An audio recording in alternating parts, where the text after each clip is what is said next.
October 2022, a village in Kashmir. The quiet of night had settled over the village. An elderly grandfather and grandmother sat near a crackling fire, its warmth drawing a few children close. They huddled together, absorbing the gentle glow of the flames.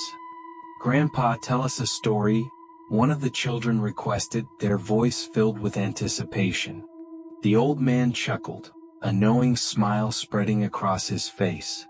"In these times, when most children are glued to their mobile phones, you'd rather listen to a story from me?" The children, eager and unyielding, responded in unison. "We've listened to countless stories online. Tonight, we want to hear something from you." The grandfather paused briefly, reflecting as the firelight danced across his thoughtful expression. Then, with a glimmer in his eyes, he began to speak. First story. Kamlesh and Gomti had been married just a few days, but their new life together was anything but harmonious. Arguments seemed to shadow their every interaction, and peace was a distant hope. One night, as Kamlesh drove Gomti to her parents' house, tensions lingered in the air. Abruptly, he pulled the car over. "I need to use the toilet," he said bluntly, and disappeared into the nearby bushes. Gomti stayed behind, perched in her seat, muttering her frustrations under her breath. When Kamlesh returned and attempted to start the car, it refused to cooperate. Probably because of the cold, he guessed with a tinge of annoyance. Left with no other choice, they walked until they found a small house looming in the night. An old woman answered their knock and, seeing their plight, kindly invited them in. "Come inside and rest," she said with a peculiar firmness in her voice. "But listen carefully, do not step outside during the night." Reluctantly, the couple entered and settled into one of the offered rooms. Yet their arguments persistently followed them indoors. Heated words flared once more until Kamlesh, unable to endure any longer, stormed out in utter frustration. "I'm sleeping in the car," he declared under his breath, slamming the door behind him. He had barely made it outside when he noticed a figure in the moonlight, a striking woman approaching him from the shadows. Draped in an exquisite red sari that trailed gracefully behind her, and with long flowing hair cascading over her shoulders, she seemed more apparition than human. Her presence exuded an otherworldly allure. She passed him slowly, offering nothing more than a fleeting glance.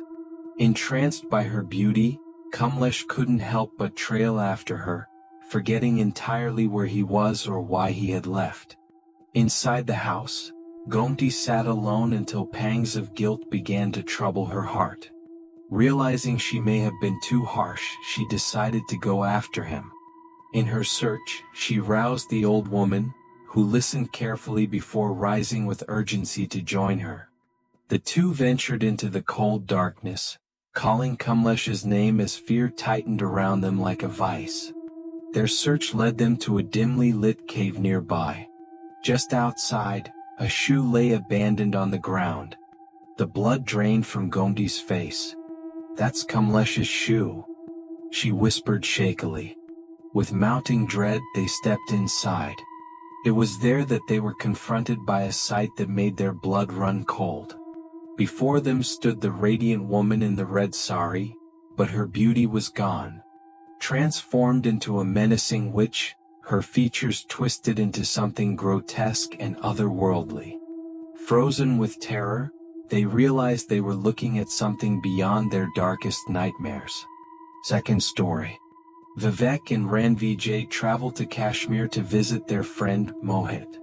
The trio spent a few days exploring the scenic beauty and enjoying carefree moments. One evening, Ranvijay decided to go for a walk and stepped out to buy cigarettes. On his way, he noticed a stunning young woman waiting at a bus stop. Intrigued, he approached her. Her name was Devika, and they struck up a conversation. Soon, meeting her each evening became routine. However, something bizarre began happening.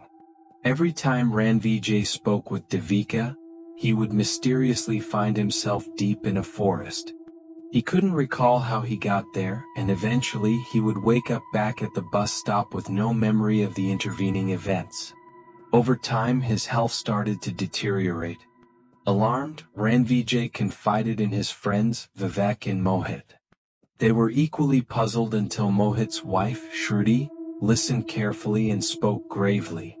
"This sounds like the work of Rantas," she said. "What is Rantas?" Rantas is a supernatural entity from the mountains of Kashmir. It often takes the form of a beautiful woman, seducing unsuspecting men to drain their life force over 7 days before ultimately killing them.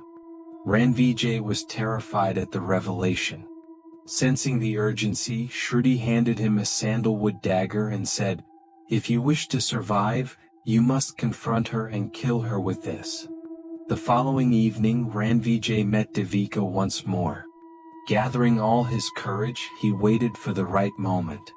When it came, he drove the dagger into her. Believing himself liberated from her spell, he returned home deeply shaken but relieved that the ordeal had ended. But the nightmare had only begun. In the dead of night, Vivek awoke, thirsty and needing water. As he walked through the dimly lit hallway, he froze. Shruti was standing there. Her serene expression suddenly twisted into something grotesque. Her eyes glowed crimson, and her teeth sharpened unnaturally as her form erupted into a monstrous appearance. She was the real Rantas. Before she could strike, Ranvijay appeared behind her and plunged another dagger, this time made of true sandalwood, into her back. The creature screamed as her unearthly body convulsed in agony before collapsing to the ground, lifeless at last. When the chaos subsided, Ranvijay revealed what had really happened. The sandalwood dagger Shruti had initially handed him was a fake. Sensing deceit, he had sought answers from a tantric, who helped him acquire the genuine weapon and unravel the truth. The creature had been posing as Shruti all along, assuming various forms to manipulate them while keeping the real Shruti captive. A search of the house confirmed their worst fears. They found Mohit's wife locked away in a storeroom, disheveled but alive and unharmed. The storm passed, bringing closure yet leaving an air of unsettling silence. Ending.